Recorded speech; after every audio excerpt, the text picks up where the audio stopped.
네, 우리 대비합시다라는 제목으로 우리 함께 말씀의 은혜를 나누도록 하겠습니다.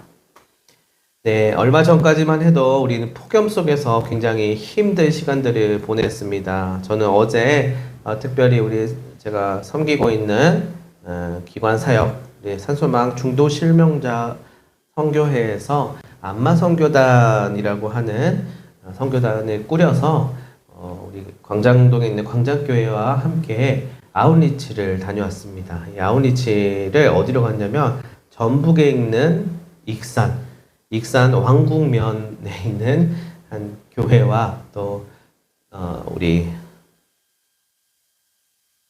큰빛 주간보호 센터가 있어요. 네, 거기로 우리가 또 그 마을 섬김으로 아웃리치를 갔다 왔는데요. 특별히 우리 산소망 선교회에서는 안마 선교단, 안마 봉사단이 지역 저기 주간보호 센터에 있는 어르신들을 안마해주는 사역을 하였습니다. 안마라고 하는 게 별거 아닌 것처럼 생각할지도 모르겠어요. 그러나 정말 이 시각장애인 분들 많이 할 수 있는 이 프로들이에요. 이 안마사 자격증을 가지신 분들의 안마를 받을 수 있는 기회가 흔치 않아요. 저도 맨 마지막에 이제 저희 어르신들 다 받고 나서 우리 직원분들과 또 함께 간 사역하신 분들이 안마를 받을 수 있는 기회가 있었거든요. 근데 너무너무 이거는 정말 이제 재활의 느낌으로 잘 받았어요. 너무 시원하고 또 너무 몸에 굳어 있었던 것들이 펴지는, 처음에는 조금 아프기도 했는데 나중에는 너무너무 이게 부드러워지고 시원해지는 그런 경험을 하였거든요. 근데 거기 계신 어르신들이 참 좋은 기회를 얻어서 또 안마도 받으시고 또 복음도 전해 들으시고 또 마을 섬김으로 갔던 팀들은 마을 섬김을 통하여서 여러분들이 복음을 알고 예수 그리스도의 사랑을 체험하는 귀한 기회가 되었던 것 같습니다. 네. 그런데 참으로 한 가지의 우리 걱정됐던 것들은 이 날씨였어요. 요즘 들어서 이 열돔이 겹겹으로 이중 열돔이라고 하는 것이 한반도를 에워싸고 있으면서 또 더운 바람이 불면서 폭염이 극상으로 치닫았었죠. 39도, 뭐 어떤 데는 정말 40도에 육박한 그런 기온이 있었어요. 그래서 한반도가 최초로 정말 이런 뜨거운 역대급 더위를 맞이하게 됐었는데요. 어떻게 될까? 이 아웃리치를 가는데 참 걱정이 많이 되었습니다. 그런데 하나님께서 참으로 감사한 것은 그 당일날 8일날 아침에 저희가 나오는데 굉장히 시원한 바람을 주시더라고요. 그리고 생각보다 그렇게 아주 많이 폭염 때문에 더운 경험을 했다기보다는 굉장히 또 쾌적한 환경 속에서 사역들을 잘 감당할 수 있게 되었습니다.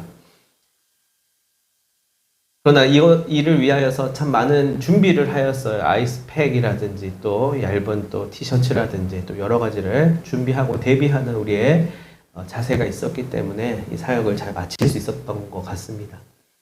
여러분, 중요한 것은 무엇이냐면요, 우리가 하나님의 일하심을 위하여서 그냥 내 몸에 그냥 맡겨버리는 것 물론 중요하지만 어떻게든 되겠지 하고 있는 그런 방치된 또 널브러져 있는 그런 마음이 아닌 하나님의 은혜를 위하여서 대비하는 것도 반드시 필요합니다. 또 하나님께서 이루실 일들을 바라보면서 내가 지금 할 수 있는 것, 내가 어떠한 준비를 하고 그것들을 이루어 나갈 수 있는지를 정신을 딱 차리고 거기 가운데에서 그것들을 확인하는 것이 필요합니다. 하임리 법칙이라고 있는데 혹시 아시나요? 하임리 법칙. 하임리 법칙은요, 어떤 거냐면 1대 29대 300의 법칙이라고도 불리웁니다. 어떤 대형 사고가 발생하기 전에는 같은 원인으로 수십 차례의 경미한 사고와 수백 번의 징후가 반드시 나타난다는 것을 뜻하는 그런 통계적 법칙을 의미해요. 허버트 윌리엄 하임리라고 하는 사람이 쓴 책이 있어요. 산업재해 예방 과학적 접근이라고 하는 책에서 이 말을 소개하였습니다. 이 책이 출간되었을 당시 그는 미국의 트래블러스 보험사라고 하는 회사의 엔지니어링 및 손실 통제 부서에서 근무했었다고 해요. 업무 성격상 수많은 사고 통계를 접하였었던 이 하인리는요, 산업재해 사례 분석을 통하여서 하나의 통계적 법칙을 발견하게 되었어요. 그것은 바로 산업재해가 발생하여 사망자가 한 명 나오면 그 전에 같은 원인으로 발생한 경상자가 29명, 그리고 같은 원인으로 부상을 당할 뻔한 잠재적 부상자가 300명이 있었다라고 하는 사실이에요. 그래서 1대 29대 300입니다. 곧 큰 재해와 작은 재해 그리고 사소한 사고의 발생 비율이 1대 29대 300이라고 하는 이론이 나오게 된 것이죠. 단 여기서 중요한 것은 숫자 자체가 아니에요. 바로 산업재해와 그 징후의 비율이라는 것이래요. 이는 대부분의 참사가 사전에 예방할 수 있는 원인을 파악하지 못했다거나 또는 수정하지 못했거나 무시했기 때문에 일어났다는 것을 보여주는 것입니다. 우리 또한 주변에서 발생하는 각종 사건, 사고들을 보면서 이러한 사인리 법칙을 곧바로 우리가 떠올릴 수가 있게 되는 것입니다. 오래전에 우리나라에 있었던 삼풍백화점 붕괴 사고, 성수대교 붕괴 사고, 대구 지하철 폭발 사고, 그리고 다소 최근에 있었던 또 세월호 침몰 사고, 그리고 공장에서의 그런 각종 끼임 사고, 그리고 이태원에서의 그 압사 사고 등을 떠올릴 수 있어요. 각종 사고들이 언제나 우리의 주변에서는 있어 왔습니다. 그럴 때마다 큰 사고는 우연히 또는 어느 순간 갑작스럽게 발생한 것이 아니라 이전에 반드시 경미한 사고들이 반복되는 과정 속에서 발생한다는 것을 돌아볼 수 있는 것입니다. 이는 곧 큰 사고가 일어나기 전 일정 기간 동안 여러 번의 경고성 징후와 전조들이 있다는 사실을 미리 알고 대처할 수 있어야 한다는 점을 상기시켜 줍니다. 한마디로 말해서 큰 재해는 항상 사소한 것들을 방치할 때 발생한다는 것이죠. 그러나 언제나 소잃고 외양간 고치는 격인 모습들이 우리 삶 속에서 우리 안에서 또 발견되기도 합니다. 그냥 넘어가고 또 책임을 전가하며 눈과 귀와 입을 막으려고 합니다. 그러나 소들을 다 잃고 나서 외양간만 고친다면 아무런 소용이 없다는 것을 우리는 외면할 수가 없는 것이죠. 자, 대비하는 것이 중요하다는 말이에요. 얼마 전 긴급 출동으로 제가 배터리를 교체한 일이 있었다라고 여러분들에게 한번 이야기한 적이 있었어요. 배터리를 교체하려고 대비를 했었던 것은 아니죠. 그러나 어느 순간 시동이 걸리지 않아서 긴급 출동을 불러서 차 배터리를 고쳤어요. 그게 대비한 것입니다. 그걸 통하여서 그 다음날부터 또 저희 아내와 아이들이 차를 사용해야 되는 일들이 있었는데 만약 그렇게 미리서 교체를 하지 않았더라면 사용할 수가 없었겠죠. 그러나 우연치 않게 제가 교회를 위하여서 차를 잠깐 가지고 왔을 때에 시동이 걸리지 않아서 난감했었는데 긴급 출동을 불러서 배터리를 교체했기 때문에 대비를 했기 때문에 그 다음 또 중요한 또 우리 가족이 이 차를 쓸 수 있게 되었던 것이죠. 뿐만 아니라 더위를 대피하고 태풍을 대비하며 지진을 대비하는 일이 중요해요. 그러나 뭘 대비하는 게 인간의 노력으로 막을 수 있겠습니까? 하나님께서 하시는 일들은 그저 맡겨놔야 되지 않겠나요? 여러분 그 말이 틀렸다라는 것이 아니에요. 그러나 하나님의 역사심과 일하심과 기적, 또 하나님의 섭리와 뜻을 이해하기 위하여서는 우리들의 노력도 필요해요. 우리는 손 놓고 하나님 역사하십시오. 저는 그냥 감나무 밑에서 입만 벌리고 있겠습니다. 라고 하는 마음일 수 없어요. 그렇게 해서는 우리가 하나님의 일하심을 진정으로 느끼고 경험할 수 없습니다. 하나님의 열심과 인간의 노력이 만났을 때 역사가 일어나는 것이거든요. 그 말은 우리 안에 막을 수 없는 고난과 또 재해와 어려움들이 물론 닥쳐오지만 우리가 꼭 해야 할 일들이 있다는 것입니다. 따라서 사소한 문제가 발생하였을 때 이를 잘 살펴서 그 원인을 파악하고 잘못된 점을 시정하면 대형 사고를 방지할 수가 있다는 것이고, 징후가 있음에도 불구하고 이를 무시하고 방치하면 돌이킬 수 없는 대형 사고로 번질 수 있다는 것을 기억해야 한다는 것이에요. 이 하인리히 법칙은 현장에서의 재해뿐만 아니라 각종 사고나 재난이나 또는 사회적, 경제적, 개인적 위기나 실패와 관련된 범위로 확장되어 해석할 수도 있습니다. 즉 어느 개인이나 단체나 그리고 사상이나 이념 등이 살기 위한 또는 살리기 위한 골든타임을 잘 지켜야 한다는 것을 시사해 주는 것이에요. 이는 우리의 신앙생활에 있어서도 마찬가지입니다. 우리가 하나님의 은혜로 구원을 받고 하나님을 구주로 섬기며 그리스도인이 되는 것은 누가 뭐래도 하나님께서 주신 선물이요 기쁨과 감사의 제목 맞습니다. 그러나 그렇게 그리스도인이 되어서 살아가는 삶은 가히 전쟁터와도 다름없죠. 이전의 삶과 달라져야만 합니다. 매일 하나님 안에서 자신을 돌아보고 점검하며 말씀 가운데 새롭게 됨을 경험해야 해요. 그냥 넋 놓고 있을 수 없어요. 만약 그렇지 않으면 이 세상의 수많은 유혹들과 죄의 영향력이 어느 순간에는 나를 집어 삼켜요. 그리고 지배하게 되는 것을 손 놓고 당하게 되는 것입니다. 이는 개인으로 끝나지 않고 주변에 영향을 미치고 자신이 속한 공동체와 큰 단위의 사회까지 확장해 갑니다. 그래서 한 사람의 그리스도인이 된다는 것은 곧 하나님 나라를 펼쳐나갈 수 있는 시작이라고 말해도 과언이 아닙니다. 그렇게 되기 위해서는 사소한 죄의 습관들부터 우리가 점검하고 고쳐나가는 결단이 필요합니다. 이것이 자칫 큰 눈덩이가 되지 않도록 하기 위해서 나만 아는 죄의 습관일 때 먼저 마음을 품고 끊어내는 것이 중요하다는 것이에요. 이것이 아주 사소해 보이지만 바로 여기에서부터 구원의 기쁨으로 사는 삶을 살 것인지 그렇지 않으면 무늬만 그렇게 보이고 괴로워하는 삶을 살 것인지가 결정됩니다. 과거 구약의 구원받은 백성들인 이스라엘 백성들은요, 죄의 연속성을 지닌 매우 볼품없는 사람들이었어요. 자신들의 선택받은 자로서의 자부심, 그리고 선택받은 백성이라고 목에 힘을 주면서 그들은 과시하였지만 정작 속을 들여다봤더니 그들이 욕하고 비방하였던 그 이방인들보다 못한 모습들이 가득하였습니다. 똑같이 우상 숭배에 열심히 였고요. 심지어는 하나님을 왜곡하여 자신의 욕망을 채우는 모습들도 보였습니다.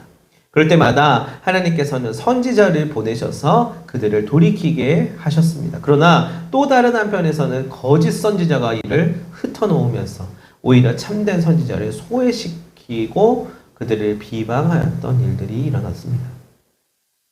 그렇게 마른 뼈다귀 같은 존재가 바로 이스라엘 백성들이었던 것입니다. 그들에게는 스스로 생명을 돋아낼 수 있는 가능성이 전혀 보이지 않았습니다. 생기라고는 보이지 않는 죽어있는 심령들이었다는 것이에요. 그 이유는 그들이 여전히 죄의 종노릇을 하고 있었기 때문입니다. 그러나 그 사실을 외면하거나 모른 척하거나 심지어 아예 모르고 있었기 때문에 하나님의 찾아오심과 말씀에 두드림이 있을지라도 쉽게 돌아서지 못한 것이었다는 거예요.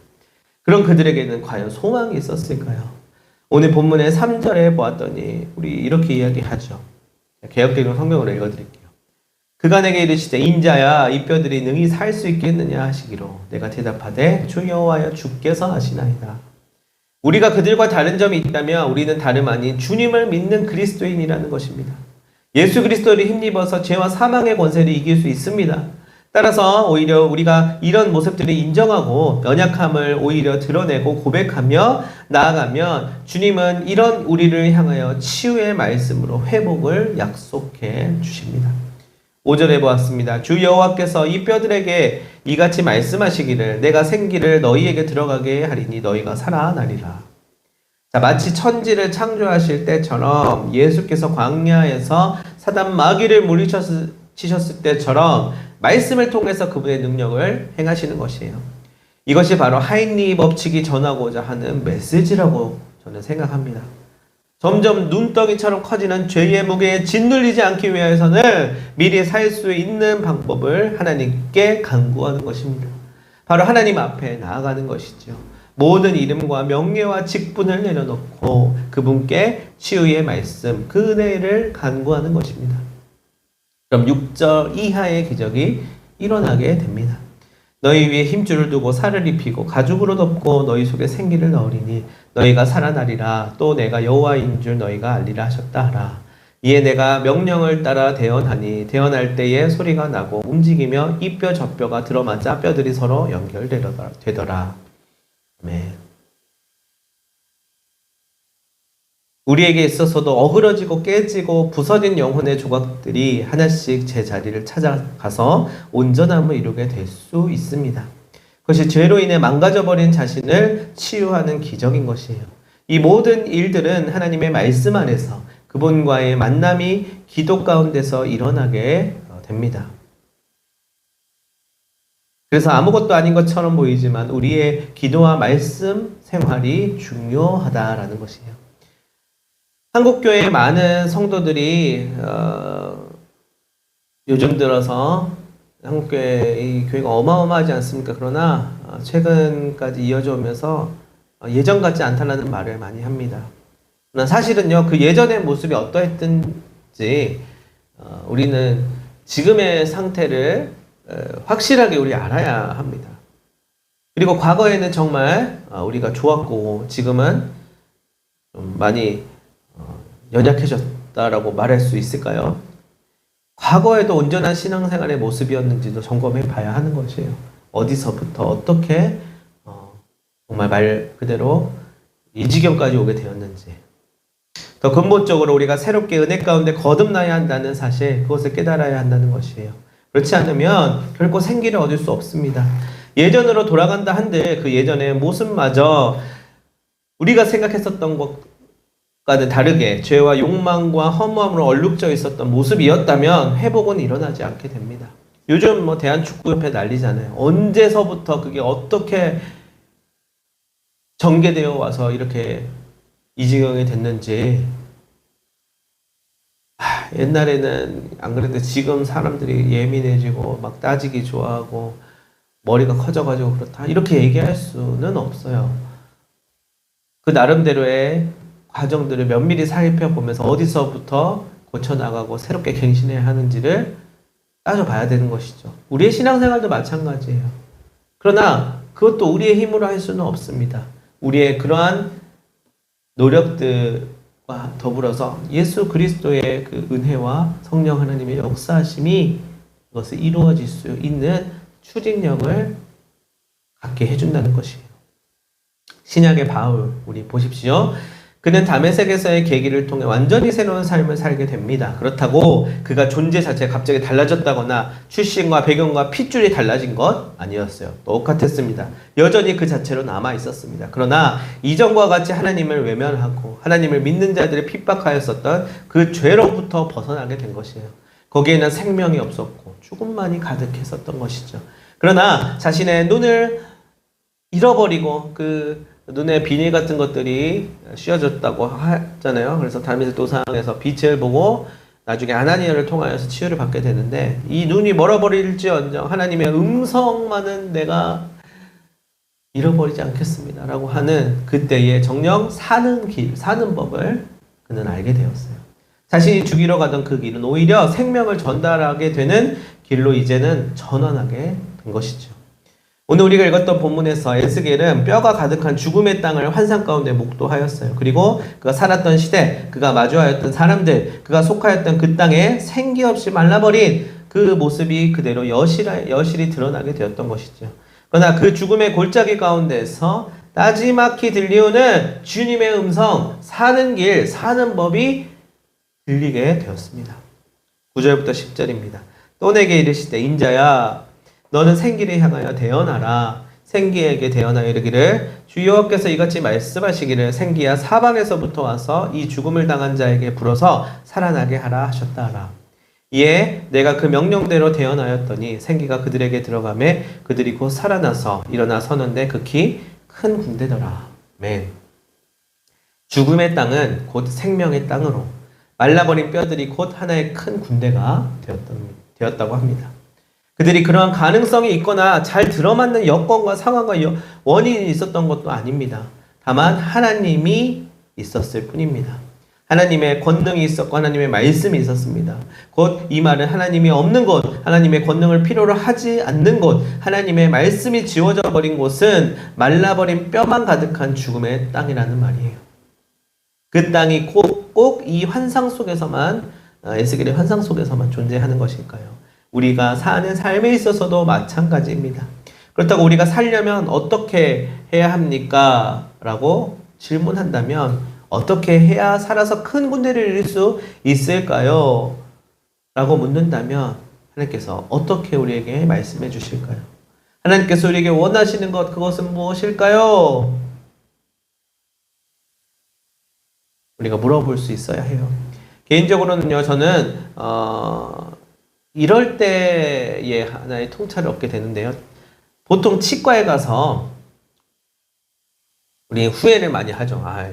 양치도 잘하고 치아 관리를 잘 하였다면 이렇게 치과에 오는 일은 없었을 텐데 이런 생각들을 많이 합니다. 근데 또 그 사실을 잊어버리고 또 일상생활 살아가다 보면 관리를 잘 못하게 되죠. 그러다가 또 치과에 가서 후회를 하게 됩니다. 쉽지 않아요. 관리하는 것, 잘 점검하는 것 분명히 어렵습니다. 그러나 꼭 모든 것들을 완벽하게 해야 된다는 것이 아닙니다. 그럼에도 불구하고 또 치과에 가서 치료하고 또 어느 정도 관리를 받으면 또 거기서 해주는 대로 AS를 통하여서 관리가 되는 것일 수 있어요. 그러나 근원적인 문제에 있어서는요, 진짜 말 그대로 그냥 냅둬 버릴 수는 없어요. 그 중에 대표적인 예시가 사랑니입니다. 날마다 계속해서 뻐근하게 나를 괴롭히죠. 그것을 사랑니는 절대 뽑아야 합니다. 처음에는 안 놔도 되는 자리에서 매복해 있다가 누운 상태에서 옆에 있는 치아들을 건드리면서 점점 자라나고 잇몸을 뚫고 나오는 것이 사랑니죠. 딱히 아프지만 않으면 그냥 사랑니를 뽑는 일이 얼마나 고통스러운지 모를 수도 있습니다. 그러나 그것을 그냥 두고 싶은데 그게 이제 나를 건드리고 영향을 미치게 된다면요, 이것을 그냥 둘 수는 없더라고요. 이것을 그냥 두면 자꾸만 자라나서 자기가 계속해서 그 영향력을 행사하는 거예요.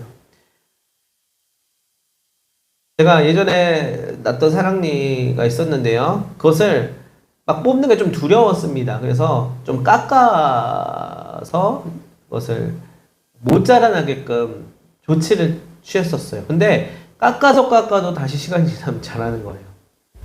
임시 조치만 취했던 것이죠.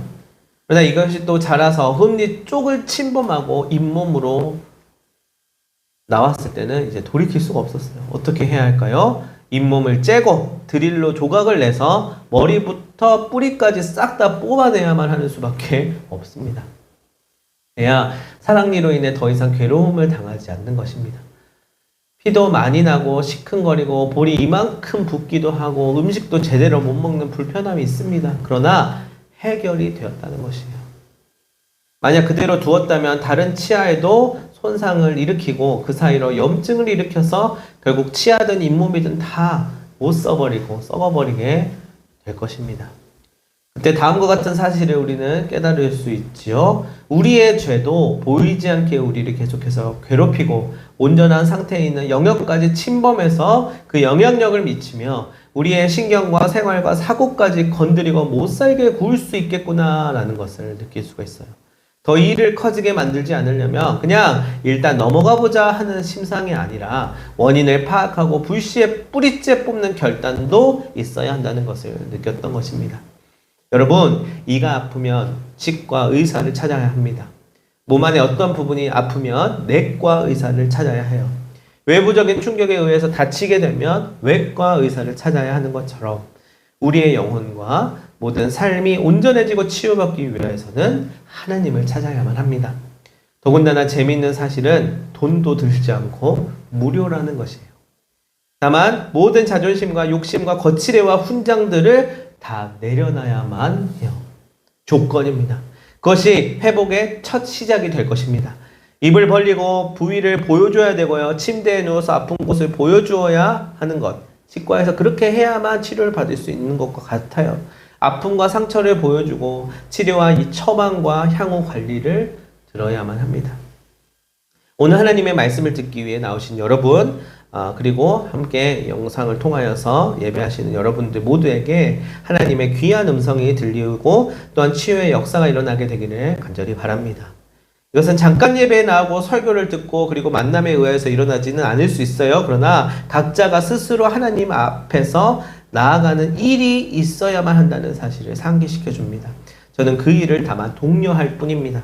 에스겔이 말라버린 죽음의 땅에서 생기로 인해 연결된 큰 군대를 보았던 것처럼 우리 또한 하나님께서 펼쳐주실 그 소망의 미래와 비전을 바라볼 수 있으면 좋겠습니다. 그 기적이 곧 우리의 삶 가운데 펼쳐질 수 있기를 간절히 바라며 우리 개인의 삶과 우리 모두의 공동체와 그리고 큰 사회와 세계가 생기로 가득 차오를 수 있게 되기를 간절히 소망합니다. 기도하겠습니다. 하나님 아버지, 말라버린 생기 없는 뼈다귀 같은 인생을 살면서도 여전히 자신을 잃어버리고 놓아버리고 살아가는 자들이 그 삶들이 있습니다. 겉모습은 그럴듯하게 포장하지만 안에는 이미 썩어버린 삶들이 있습니다. 우리를 불쌍히 여기시고 주님의 은혜와 말씀으로 새롭게 하여 주시옵소서. 그리하여 우리 각 개인과 공동체 그리고 사회와 온 세계가 다시 주님 주시는 생기로 가득 차는 기적이 일어나게 하여 주시옵소서. 감사하며 예수님의 이름으로 기도합니다. 아멘.